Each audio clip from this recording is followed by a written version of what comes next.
ചെമ്പനീർ പൂവേ നീ അന്നേതോരു രാവിൽ നീലമഞ്ഞിൽ വിരിഞ്ഞൻ കൺമുന്നിൽ മിഴിച്ചിമ്മി.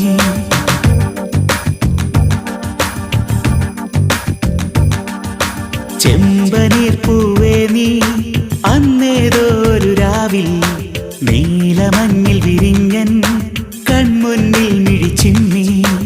അത്ഭുതം അടങ്ങാതന്നു ഞാൻ അങ്ങനെ നിശബ്ദം നിൽക്കവേ, എങ്ങു പോയി പ്രകാശം